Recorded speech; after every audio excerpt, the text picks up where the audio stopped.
Pernah mimpi punya HP gaming di bawah 7 juta? Terus sedih karena nggak ada yang semurah itu? Jangan sedih kawan, tampaknya kita bakal punya jagoan baru nih. HP gaming terjangkau tapi berkualitas. Ini dia Poco F4 GT.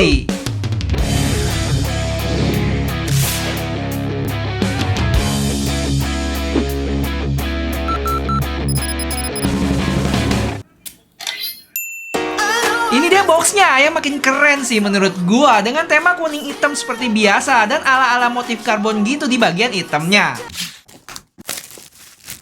Pas dibuka biasa ya, ada kotak lagi yang isinya SIM ejector, buku-buku yang jarang dibaca, dan ini nih, adapter USB-C ke headphone jack, yang artinya nggak ada lubang 3,5 mili jack nih. Terakhir ada casing bening elastis. Dah, kita kesampingin dulu HP-nya, dan paling dalam ada kepala charger yang cukup gede 120 watt dan kabel chargeran Type A ke Type C yang bentuknya L gitu. Pas dinyalain langsung disambut sama MIUI 13 for Poco yang berbasis Android 12. Setelah setup kayak biasa plus registrasi sidik jari, gue cek storage-nya udah kemakan 27,1 GB. Impresi gue tentang HP ini, warna kuningnya cakep, dan ternyata ada yang beda loh dari warna lainnya. Sejauh ini yang gue ketemu adalah bagian sisi atas sama bawah di sini nih. Dia bergerigi gitu guys. Beda dengan warna hitam sama silvernya. Habis itu warna di titik shoulder buttonnya itu kuning ya, bukan merah.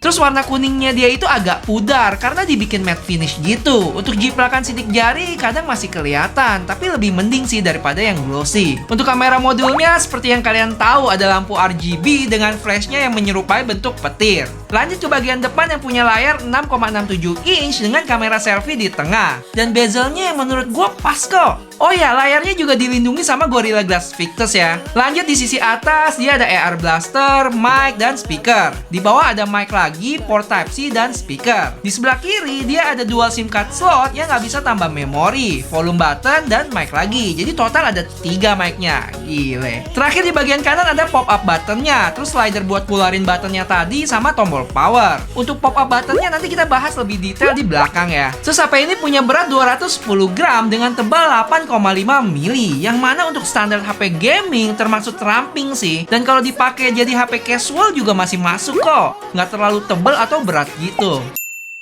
Lanjut kita ke spesifikasinya. Mulai dari layarnya yang punya ukuran 6,67 inch AMOLED 120Hz refresh rate dengan touch sampling 480Hz. Dari sisi performa, Snapdragon 8 Gen 1 dengan Liquid Technology 3.0. Seberapa sakti kombinasi prosesor dan cooling system ini? Nanti kita buktiin di gaming test. Untuk baterai dia punya kapasitas 4700 mAh yang support 120 watt fast charging, dan diklaim ke 100% itu dalam 17 menit aja. Terbukti nggak ya? Gue udah sempet tes sih dan hasilnya mengejutkan. Nanti gue share hasil tes gue setelah ini. Dari sisi kamera, dia punya 3 kamera belakang, 64 megapiksel main, 8 megapiksel ultra wide, dan 2 megapiksel macro.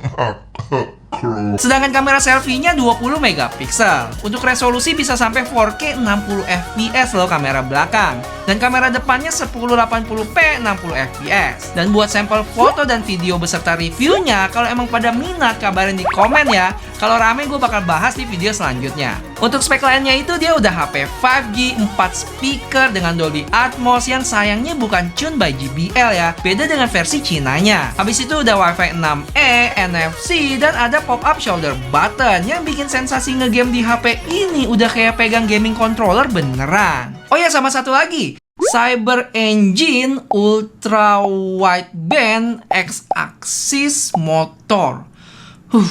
Ribet ya namanya ya.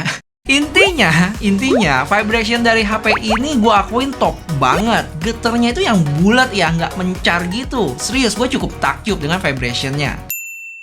Oke, ini seru. Charging test. Kondisi baterai 1%, terus gue set ke airplane mode dan boost charging speednya gue aktifin. Untuk suhu normal di 28 derajat. Kalau udah langsung kita cus mulai pengecasannya. Dan di sini juga gue udah ada alat yang bisa memonitor arus daya yang masuk. Di menit pertama baterai udah mencapai 9% dengan suhu yang masih terbilang adem ya, 29 derajat dan dayanya 109 watt. Lanjut di menit kelima dayanya sempat turun ke 96 watt dengan posisi 43%. Habis itu menit ke-10 mencapai 76% dengan suhu 40 derajat dan menit 15 98%. Mungkin ada teman-teman yang tanya nih, Bang, kok kok dayanya makin lama makin kecil ya? Untuk ini, menurut gua ya, emang disengaja sih buat menjaga suhu si HP ini biar nggak overheat. Jadi misalnya udah melewati batas suhu tertentu bakal diturunin. Dan akhirnya kelar cas cuma dalam 16 menit 10 detik. Lebih cepat dari yang diklaim 17 menit itu. Agak bingung sih gua. Biasanya lebih lambat ya. Atau mungkin gara-gara gua ngecas di posisi 1% kali ya. Tapi anyway, ini sih keren banget ya. Bisa cas dalam waktu belasan menit aja. Mantap. Jadi gaming app di sini namanya Game Turbo yang ada informasi GPU, CPU, dan FPS. Untuk performance mode-nya ada dua, yaitu balance sama performance. Sisanya ini dia fitur-fitur yang ada. Yang bener-bener kepake ya shoulder button ini, dimana sama kayak HP gaming kebanyakan. Kita set dulu saat pencet yang kiri atau kanan, kalian mau di-touch di bagian yang mana di layarnya. L untuk tombol kiri dan R tombol kanan. Habis itu beres deh, kalian bisa pakai telunjuk kalian buat pencet di bagian yang udah kalian set barusan. Cuma gue berasa fiturnya agak terbatas ya. Misalnya nggak ada makro atau bantuan crosshair buat main game shooting. Ya semoga kedepannya bisa ditambahin. Di luar gaming, shoulder buttonnya ini juga bisa dipakai buat shortcut. Misalnya buat buka kamera, center, dan lainnya. Ada dua juga nih, bisa sekali pencet atau ditahan. Terus kita juga bisa setting saat keluarin shoulder buttonnya bakal keluarin sound effect. Atau bisa juga set animasi waktu pencetnya. Oke, gue bakal main dan tes 3 game di sini ya. Pertama tentunya Genshin Impact dengan settingan highest 60 FPS dan performance mode-nya juga on. Pengalaman mainnya bisa gue bilang stabil ya, nggak berasa ada frame drop yang nge-freeze gitu. Cuma mulus 60 FPS-nya nggak berasa di sini. Terlihat dari grafiknya yang dapat FPS rata-rata itu di 40. Tapi lihat, stabil ya ini, nggak banyak gejolak. Masuk ke menit 8 sempat turun dari rata-rata 40-an FPS ke 35. Tapi penurunannya nggak terlalu berasa ini. Total gue main sekitar 15 menitan dengan baterai berkurang 9%. Dengan suhu berasa panas, tapi bukan yang banget-banget di 45 derajat. Lanjut ke Mobile Legends. Yang kalian tahu nggak sih settingannya itu bisa dapat frame rate dan grafik sama-sama ultra. Sadis sih ini. Dan hasilnya pun nggak mengecewakan ya. Dapat FPS rata-rata di 116.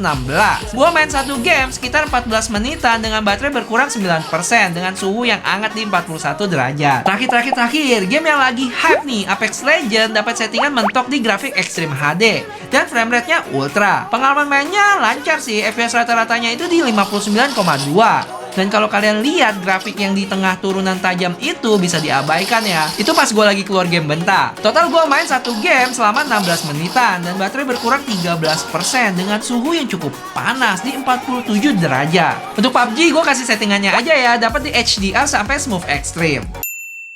Nah, topik yang gak kalah seru nih. HP ini punya 3 warna ya. Ada hitam, silver, sama warna jagoannya, kuning.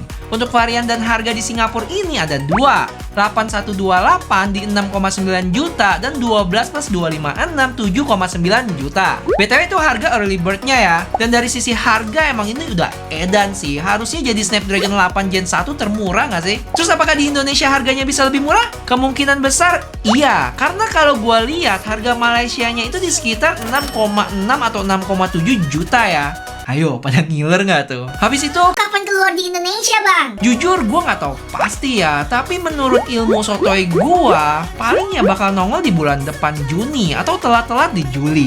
Jadi gimana guys, tanggapan kalian tentang HP ini? Apakah worth it buat dibeli? Atau ada HP mendingers lain yang lebih cihuy dari ini? Yuk kita diskusi di komen. Oke, makasih banyak buat yang udah nonton dan bantu like juga ya kalau emang pengen gue terus bikin video-video kayak gini. Sampai ketemu di video selanjutnya. Bye-bye.